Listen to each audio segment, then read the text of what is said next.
Mega Man is one of the most enduring franchises in video game history. It's been around for over 20 years now, and it's spanned numerous systems. It's really one of the most prolific series ever made. Did you know that there are about 120 different Mega Man games?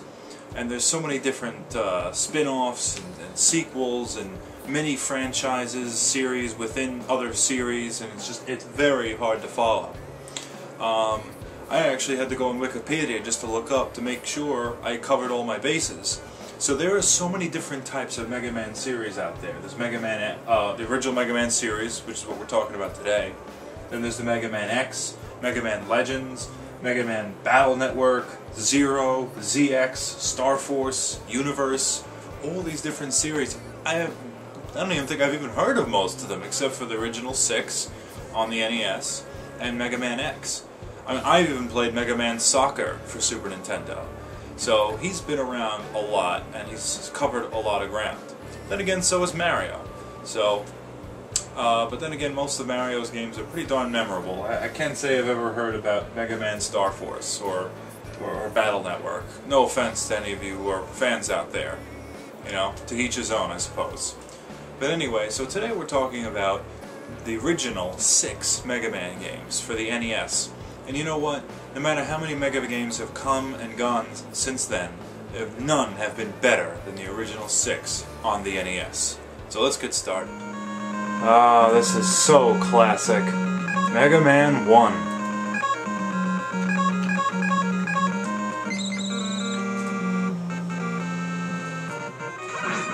So, I mean, the Mega Man series remains largely unchanged on the NES. There's a couple of nice minor differences. You know, sound effects were a little modernized throughout the series, and music was always top-notch. But as you see in the top of the screen there, if you notice, the score.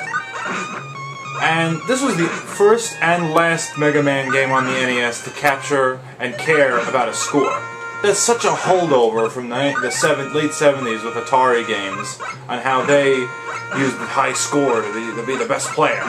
The score in this game is worthless, and nobody cares. There's like those little pellets that you get. Who really cares about getting them? I have 9,000 points. Does it make any difference? No. My objective here is to get Dr. Wily. So yeah, these games are also known, despite being some of the best games ever, they're also ridiculously hard. For the most part. I mean, they're manageable. Yeah, that'll happen a lot. But as I was saying, Mega Man games are great in every aspect, but they're also pretty darn challenging, and that was the MO for Capcom throughout their NES days. Here we go. One of my most hated things in Mega Man games are these ridiculous appearing and disappearing blocks. They're some of the most frustrating game elements I've ever seen in a video game ever. I can't beat them. I'm so bad at them. Eventually I'll get to them, but it just takes me a really long time to get used to it. You gotta stand there, figure out the pattern, especially with this stupid moving thing on the bottom. It's definitely harassing me. Makes it a lot more difficult. This isn't the last game to use it. Often considered the best of the series, this is a great game. We all know it. I don't want to play on difficult. So Mega Man 2 has some of my favorite music, and this is the best one yet. Flashman.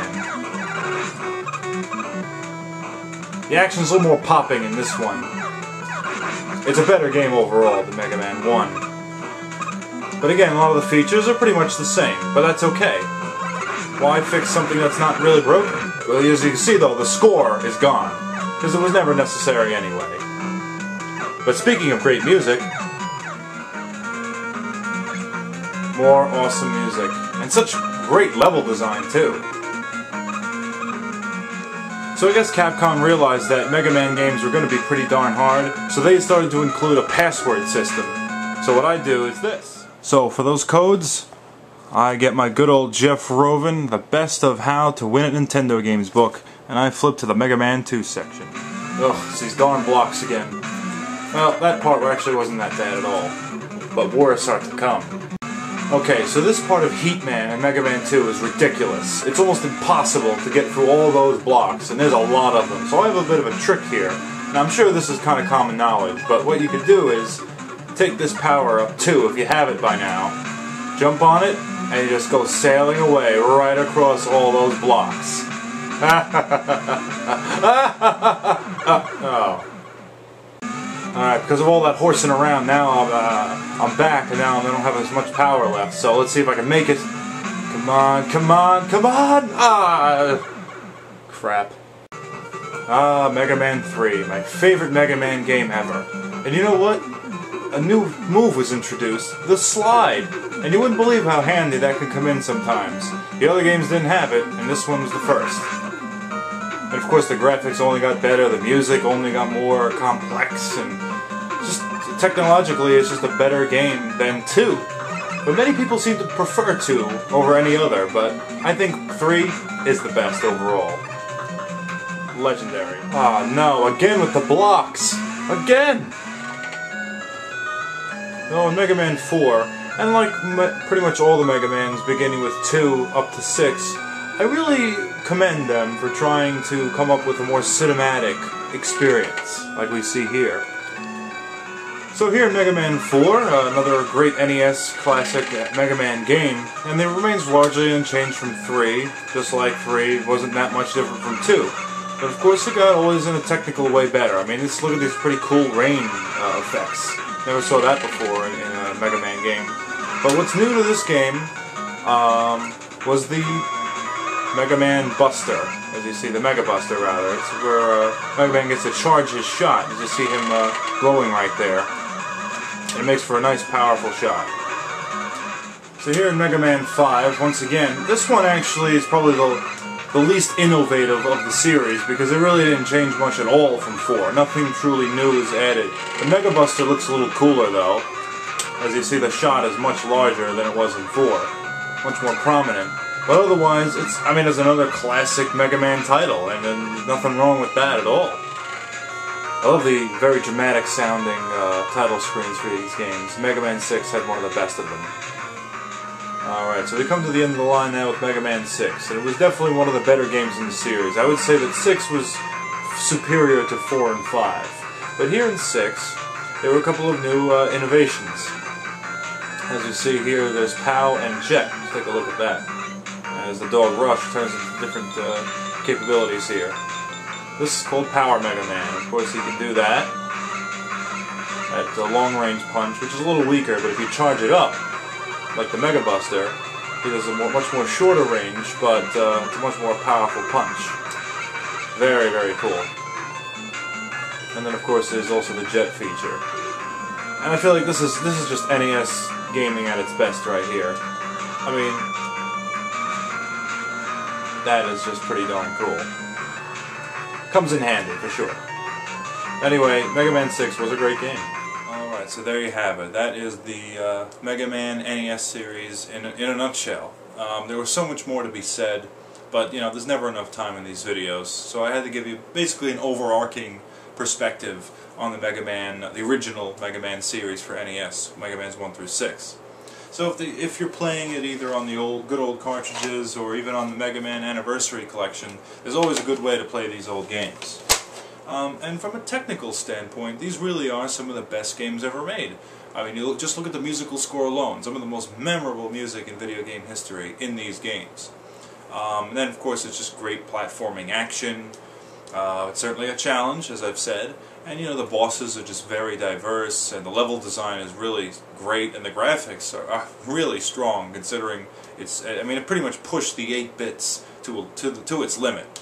But anyways, as I've said, the challenge in these games really sets it apart, and it's good to have a challenge in a game.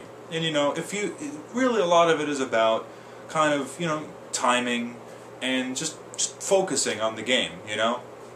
But there are ways to face this challenge. You can either use these strategy guides or Game Genie, but also there are built-in ways as well. Obviously the passwords, but you could also go online and check out specific boss orders, because each boss in each of these games has some sort of weakness. And people have figured out these weaknesses and they've posted them online. So if you ever get really that stuck, you can always take a look. I've looked, and it makes the game a little bit easier. It kind of moderates the challenge. It doesn't hand the game over, but it certainly moderates it. But in any case, the game is still just a lot of fun, and that's really what gaming should be. Is just good old-fashioned clean fun.